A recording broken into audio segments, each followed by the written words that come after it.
I'm Billy. Welcome to Hamara. How has COVID-19 changed your work? So COVID-19, I think, has been an extremely difficult crisis. It's been extremely life-changing for many. We've changed our services from face-to-face to online. We've been doing a lot of wellbeing calls, we've been supporting with shopping, prescriptions, just tailored the service to individual with the social distancing as well as we can really. What are you up to? So today we are creating food parcels for 20 referrals that we've got, and it's got the cultural hub. So as you can see, we've got lots of lentils, we've got lots of masalas, we've got like chilies and stuff, and basically it's all going to go to a certain type of community who currently do not have access to these things. All the essentials that some people need that they don't have. The volunteer support has been absolutely phenomenal. It's been very, very inspiring, heartwarming. It's been overwhelming to see volunteers like yourself, Billy, come in and give their time and be dedicated and supporting a crisis like this. It's got a very family, homely feel to the organisation now, and the doors have been opened.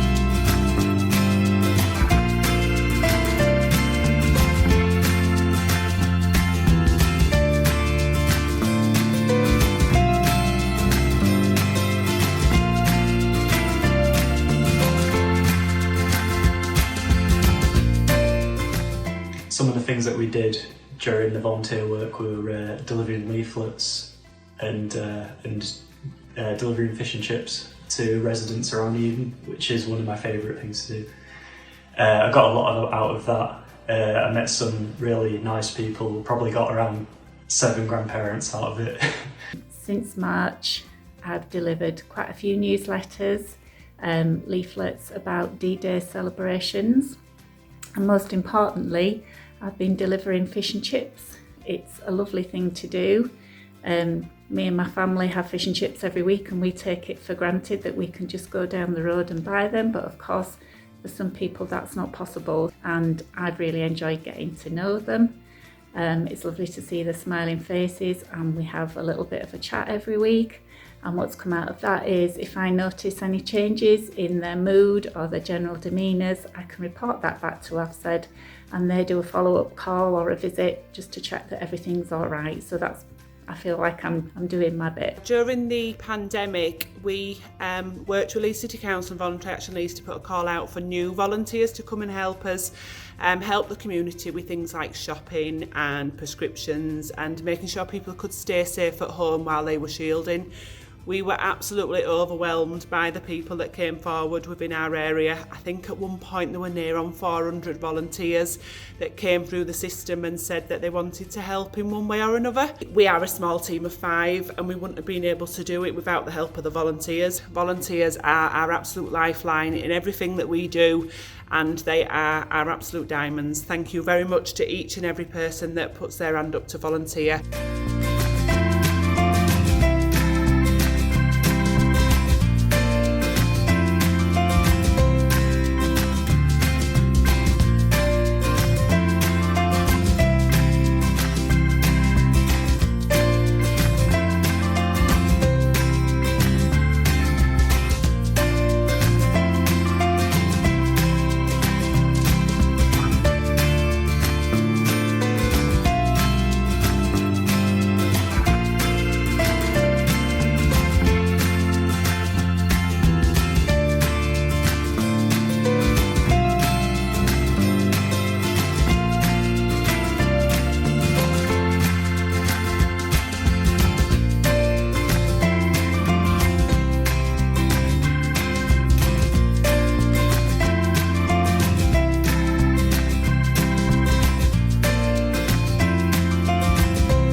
And I'd just like to say a huge thank you to our friends at Voluntary Action Leeds for the community care volunteers that came forward during COVID-19 to support people in outer North East Leeds. I think without that support and without those carers, our organisation would have not been able to have coped. And we did cope. We had a lot at the height of the pandemic of work to do with local people in terms of getting them food, prescriptions and support.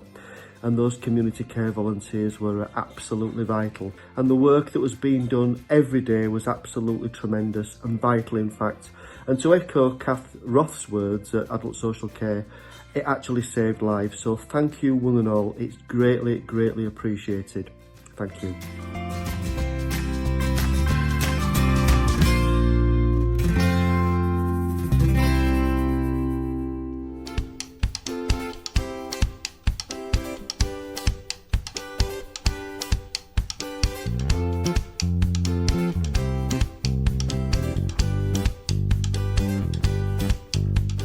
In terms of us getting to know those volunteer community groups, the other charities, the other groups, that's what's changed hugely, isn't it? Yeah. It's building up those contacts, but also getting to know so many more people in the community. But this has solidified relationships more. It's highlighted different community groups, and I think people have felt more able to ring us as well.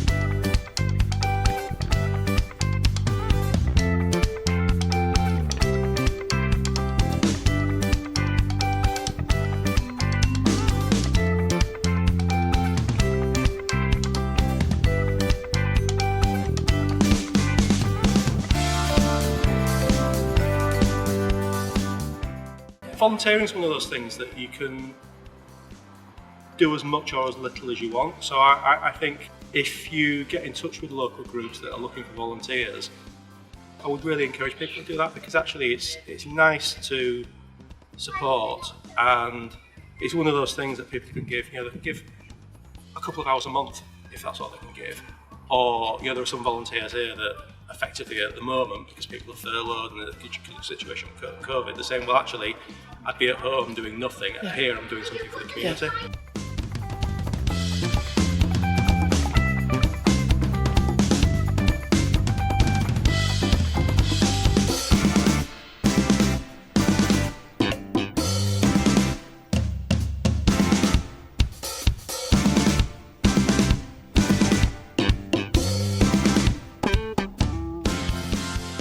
My job's changed massively really, and I suppose I'm quite proud of what we've achieved, and I'm like, wow, we've set up this project from scratch. Everybody volunteers for different reasons. I hope our volunteers have felt they've been a part of something.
Volunteering really meant the world to me. I was placed on furlough during the pandemic, and I was really searching for a way to help my local community. I've only been here for 2 years and it was fantastic. It really gave me a way of focusing personally, and also to get to know people in my local community who I wouldn't otherwise have met. You know, the gratitude from people, whether it's a prescription or shopping, was wonderful to see. And you also got to hear people's stories, and you could tell that particularly as the months grew on, they were keen for conversation and a happy face, a smiling face. They've helped with over 800 hamper deliveries, 300 prescription runs, lots of hot meals and afternoon tea leaf deliveries. We've delivered the Shine magazine for the Old People's Forum. We have done our own newsletter, which we had 1,200 delivered in 3 days, which is a new record for us. We've helped with dog walking. One of the main things they've done is telephone befriending, to ensure that all of those people in the community that have been isolating have felt connected to the outside world.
In everything I do, that's the wonder of you.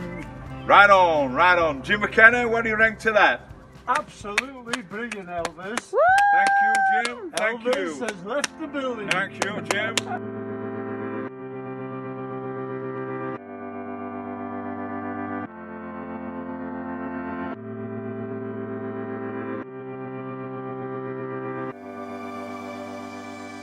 For me, it's about understanding how much you actually get back out of volunteering.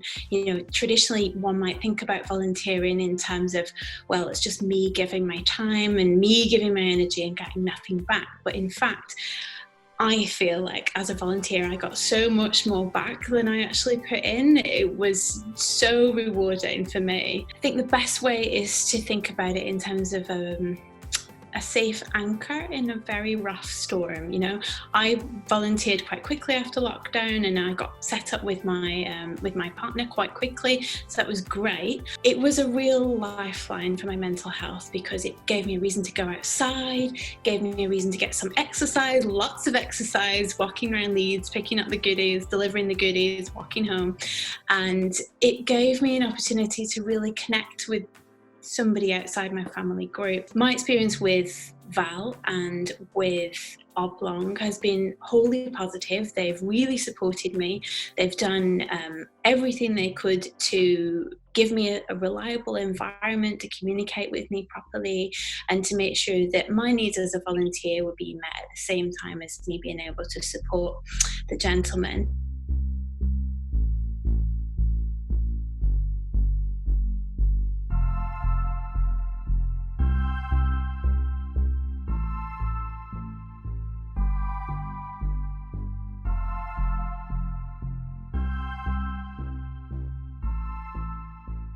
I've been volunteering for Oblong since the beginning of the lockdown.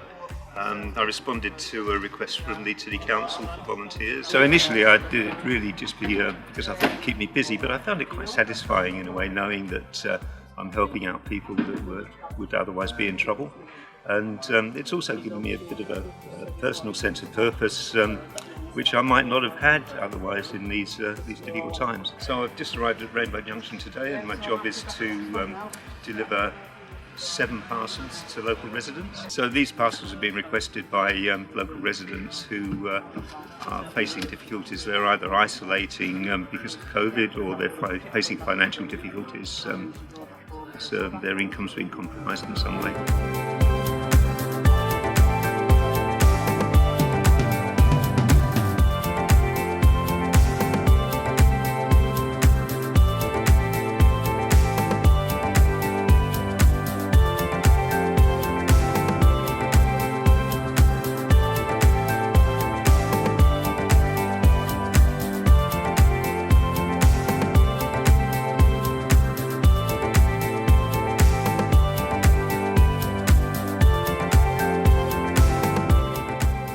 Just on the 3 drop-offs, could not have asked for an easier 3. One lady was so pleased that she gave us some Morrison's vouchers that her daughter's high school had passed on to her. But obviously she's isolating, so she can't actually get to Morrison's, so she was saying, why don't you use them to help out the other people that you're delivering to? And we found that a lot, just the generosity, even of the people who are isolating and who are needing the food packages. This is Operations Centre. We'll come and get our trays of food. We're a little bit low at the moment, so them vouchers that I was just given came in handy, and we've sent someone to the supermarket, but we're in a relatively healthy position, can always do with more.